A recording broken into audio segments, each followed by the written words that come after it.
Capítulo 6. Figura bíblica desta perfeita devoção: Rebeca e Jacó. De todas as verdades que acabo de descrever em relação à Santíssima Virgem, o Espírito Santo nos apresenta na Sagrada Escritura uma figura admirável na história de Jacó, o qual recebeu a bênção de Isaque, graças à solicitude e empenho de sua mãe Rebeca. Ei-la tal como a conta o Espírito Santo. Em seguida, ajuntarei a explicação. Artigo 1º. Rebeca e Jacó. Parágrafo 1º. História de Jacó. Esaú vendera a Jacó seu direito de primogenitura. Anos depois, Rebeca, mãe dos dois irmãos, assegurou a Jacó que ela amava eternamente as vantagens daquele privilégio, empregando para isto uma astúcia santa e cheia de mistério. Pois Isaque, sentindo-se extremamente velho, quis, antes de morrer, abençoar seus filhos, e chamando Esaú, o preferido, ordenou-lhe que fosse caçar algo para ele comer. Depois o abençoaria. Rebeca prontamente pôs Jacó ao corrente do que se passava, e disse-lhe que fosse buscar 2 cabritos no rebanho. Assim que ele los trouxe, ela os preparou do modo que Isaque mais gostava. Em seguida, com as vestes de Esaú, que ela guardava, vestiu Jacó, e com os pelos dos cabritos envolveu-lhe o pescoço e as mãos, a fim de que Isaque, que não podia ver, acreditasse, tateando-lhe as mãos, que fosse Esaú, embora ouvindo a voz de Jacó. Isaque, com efeito, ficou surpreso ao ouvir a voz que ele reconhecia como a de Jacó, mas, fazendo-o aproximar-se e tateando-lhe os pelos que cobriam as mãos do filho, murmurou: "Em verdade, a voz é de Jacó, mas as mãos são de Esaú." E, convencido, comeu. Em seguida, ao beijar Jacó, sentiu a fragrância das roupas de Esaú, o que acabou por dissipar-lhes as dúvidas.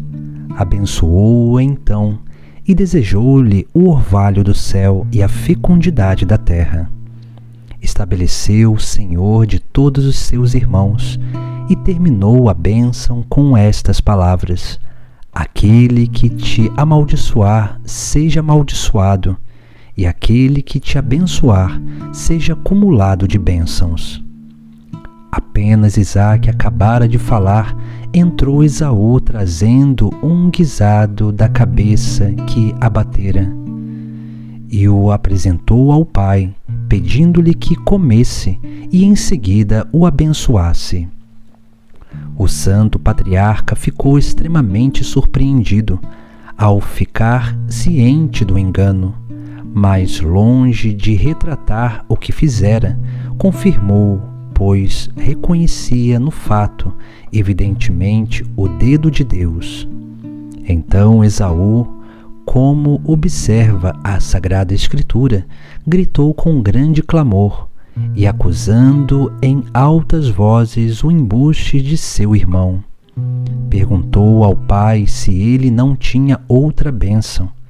Neste ponto, notam os santos padres, ele era a imagem dos que facilmente conciliam Deus com o mundo, querendo gozar ao mesmo tempo as consolações do céu e as da terra. Isaque, comovido pelos gritos de Esaú, abençoou, enfim, mas a bênção que lhe deu foi uma bênção terrena, sujeitando ao irmão. Por isso, Esaú concebeu um ódio tão profundo contra Jacó, que para matá-lo só esperava a morte do pai. e Jacó não teria podido evitar a morte se a sua extremosa mãe não o protegesse com sua habilidade e os bons conselhos que lhe deu e que ele seguiu. Parágrafo 2º. Interpretação da história de Jacó. Antes de explicar esta história tão bela, é preciso notar que, conforme todos os santos padres e intérpretes da Sagrada Escritura, Jacó é figura de Jesus Cristo e dos predestinados, enquanto Esaú é figura dos réprobos. Basta apenas examinar a atitude de um e de outro para verificá-lo. Esaú, figura dos réprobos. Primeiro, Esaú, o mais velho, era forte e robusto de corpo, destro e habilidoso no manejo do arco e na arte da caça. Segundo, quase não parava em casa e, confiante em sua força e destreza, só trabalhava fora, ao ar livre. Terceiro, pouco se incomodava de agradar a sua mãe Rebeca e nada fazia por ela. Quarto, era guloso e gostava tanto de satisfazer o paladar que chegou a vender seu direito de primogenitura por um prato de lentilhas. Quinto, estava como Caim, cheio de inveja de seu irmão Jacó, e o perseguia sem tréguas. Eis a conduta dos réprobos todos os dias.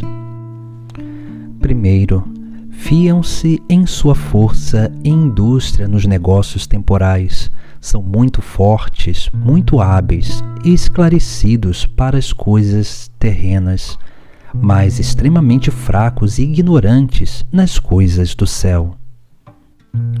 Segundo, não se demoram ou se demoram muito pouco em sua própria casa, quer dizer no seu interior, que é a casa interior e essencial dada por Deus a cada homem para aí morar, conforme seu exemplo, pois Deus mora sempre em sua casa. Os réprobos não amam o retiro, nem a espiritualidade, nem a devoção interior, e chamam de espíritos acanhados, carolas e selvagens aqueles que são espirituais e retirados do mundo, e que trabalham mais no interior do que fora.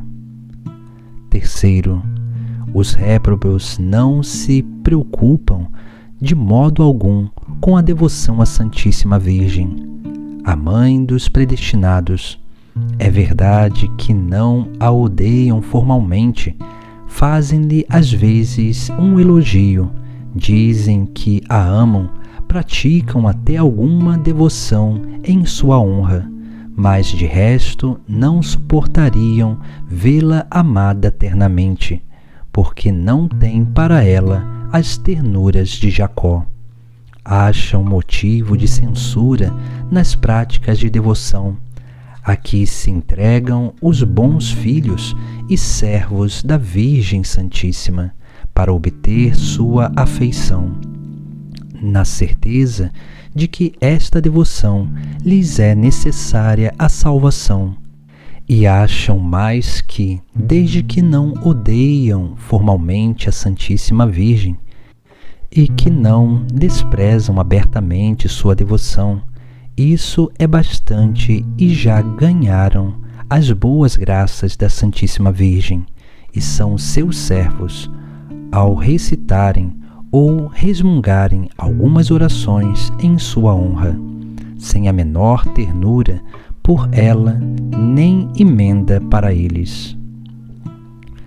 Quarto, esses réprobos vendem seu direito de primogenitura, isto é, os gozos do paraíso, por um prato de lentilhas, os prazeres da terra. Riem, bebem, comem, divertem-se, jogam, dançam, etc., sem a mínima preocupação, como Esaú, de se tornarem dignos da bênção do Pai Celeste. Em 3 palavras, eles só pensam na terra, só amam a terra, só falam e agem pela terra e pelos prazeres terrenos, vendendo por um instante de prazer, por uma vã fumaça de honra e por um pedaço de matéria amarela ou branca, as graças batismais, sua veste de inocência, sua celestial herança. 5.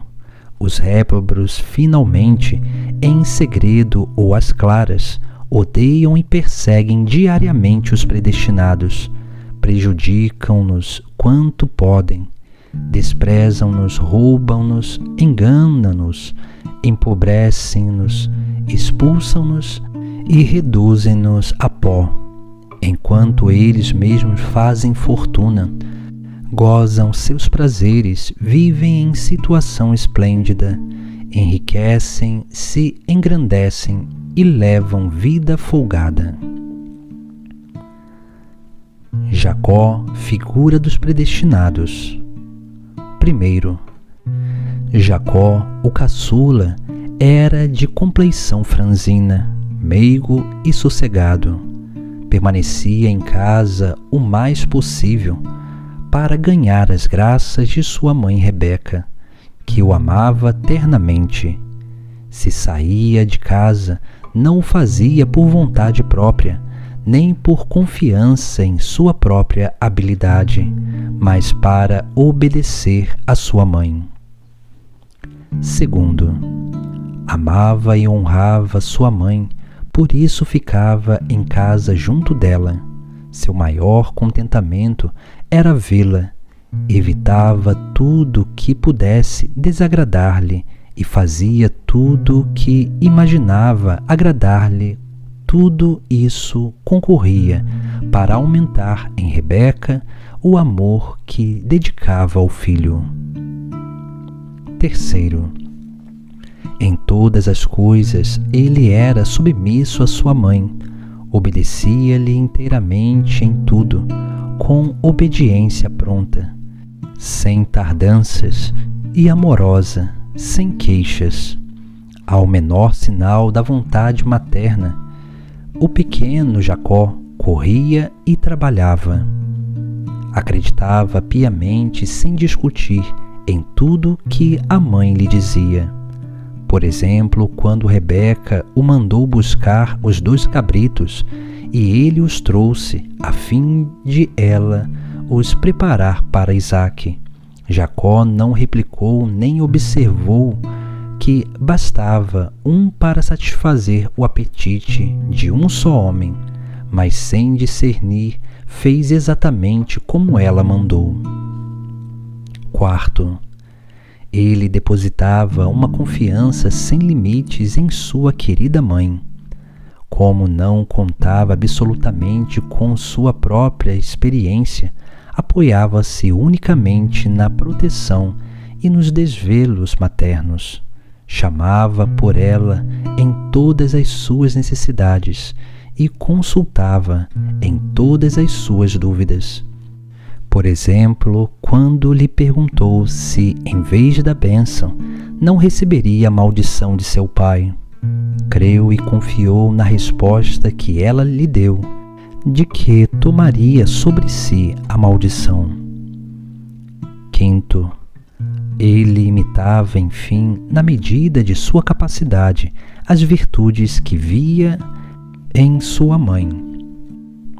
E parece que uma das razões por que ele permanecia em casa tão sedentário é que procurava imitar sua virtuosa mãe e afastar-se de mais companhias que corrompem os costumes. Por tal motivo, tornou-se digno de receber a dupla bênção de seu querido pai. Eis também a conduta diária dos predestinados.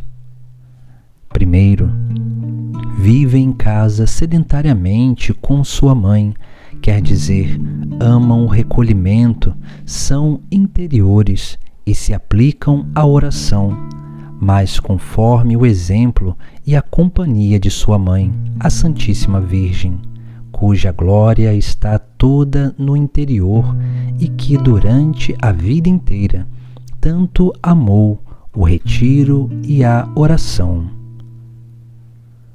É verdade que aparecem às vezes fora no mundo, fazendo-no, porém, em obediência à vontade de Deus e de sua querida mãe, para cumprir os deveres de seu estado.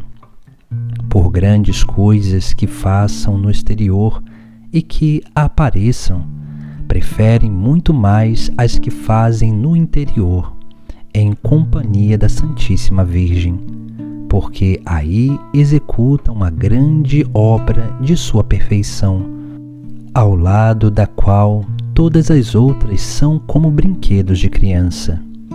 Por isso, enquanto que seus irmãos e irmãs trabalham muitas vezes para o exterior com mais entusiasmo, habilidade e sucesso, recebendo os louvores e aprovações do mundo, eles sabem, pela luz do Espírito Santo, que há muito mais glória, bem e prazer em permanecer oculto no reconhecimento com Jesus Cristo, seu modelo, numa submissão inteira e perfeita à sua mãe, do que em realizar por si próprio maravilhas naturais e da graça no mundo, como tantos Esaús e réprobos.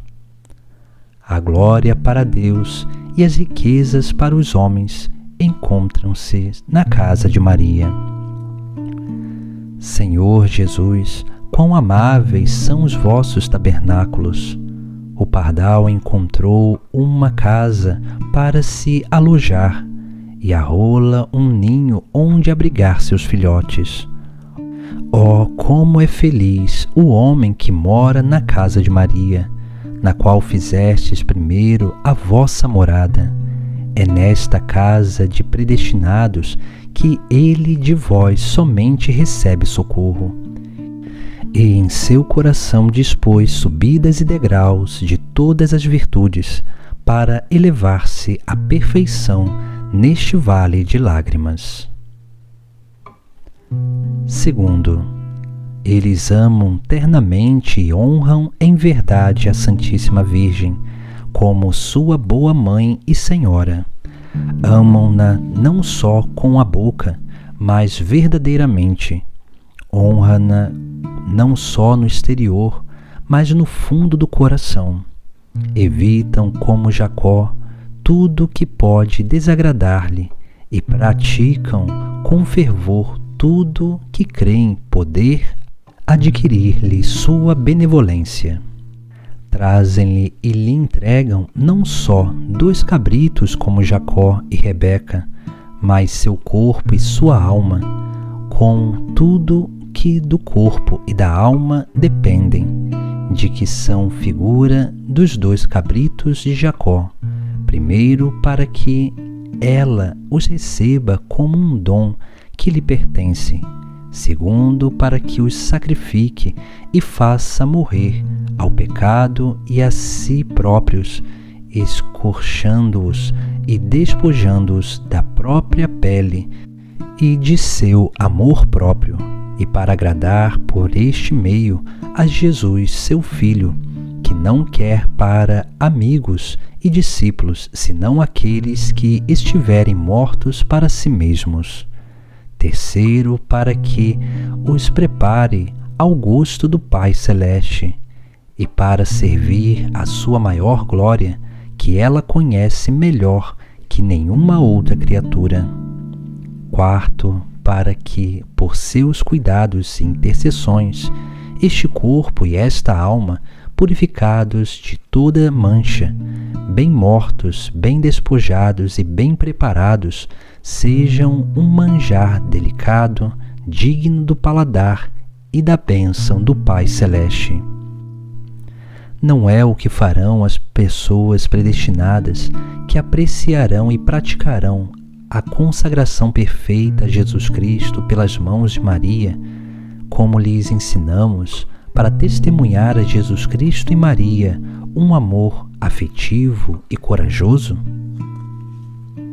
Os réprobos dizem que amam a Jesus, que honram Maria, mas não com sua substância, com seus haveres, ao ponto de lhe sacrificar seu corpo com seus sentidos, sua alma com todas as paixões, como fazem os predestinados.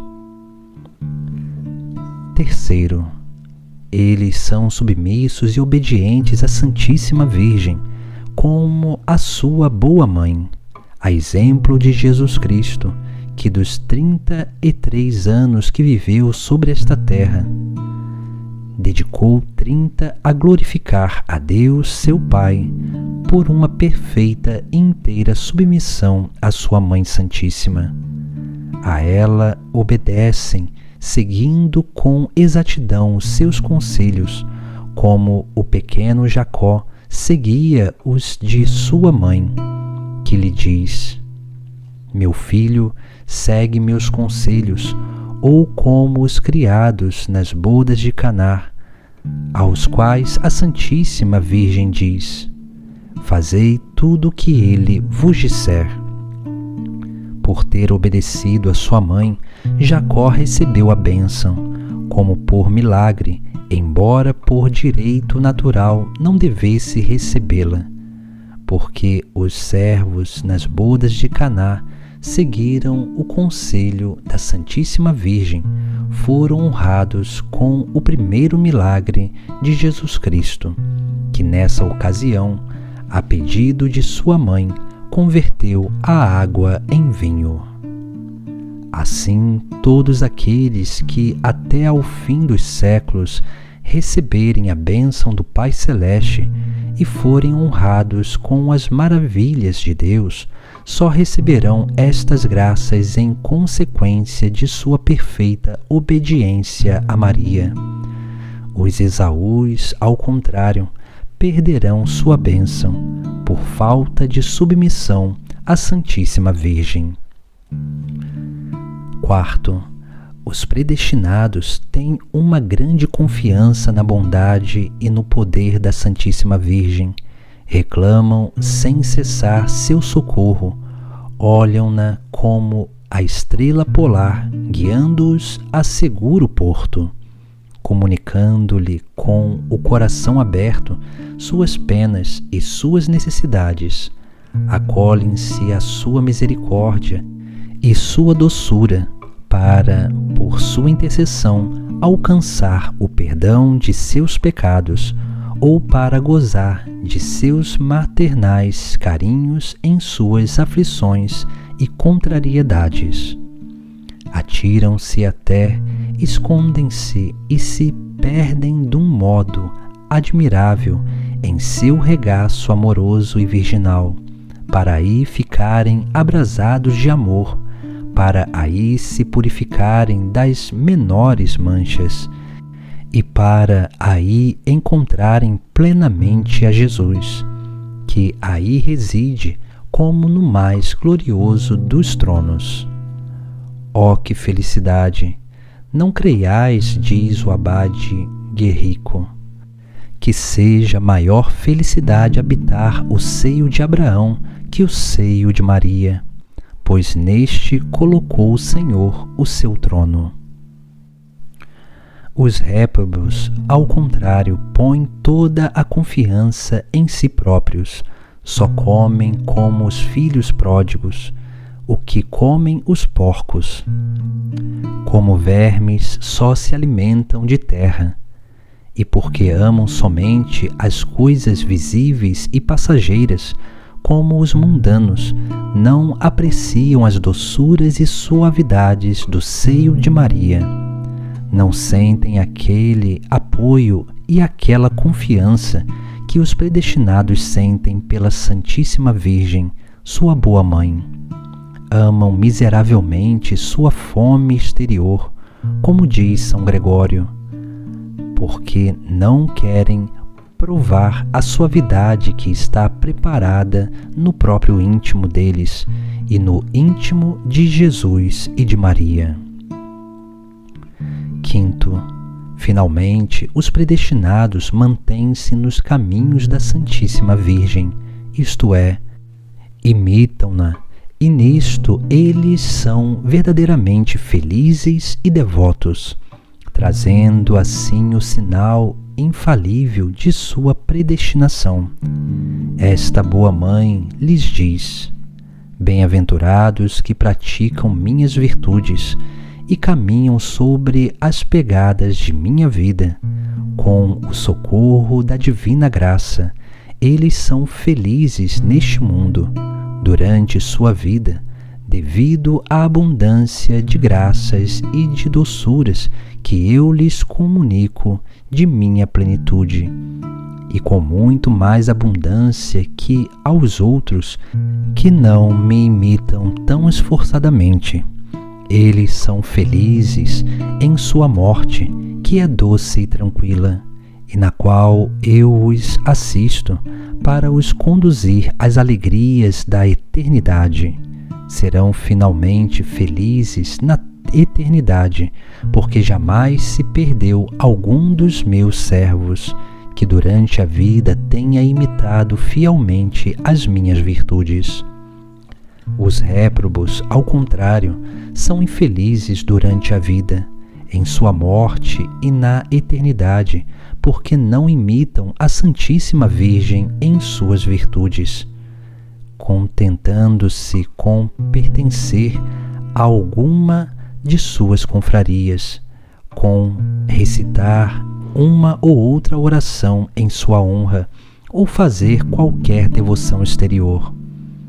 Ó Virgem Santíssima, minha boa mãe, quão felizes são aqueles, eu o repito com transportes de coração, quão felizes são aqueles que, sem se deixar seduzir por uma falsa devoção, guardam fielmente vossos caminhos, vossos conselhos e vossas ordens. Quão infelizes, porém, e malditos aqueles que, abusando de vossa devoção, não guardam os mandamentos de vosso Filho. Malditos os que se afastam de teus mandamentos.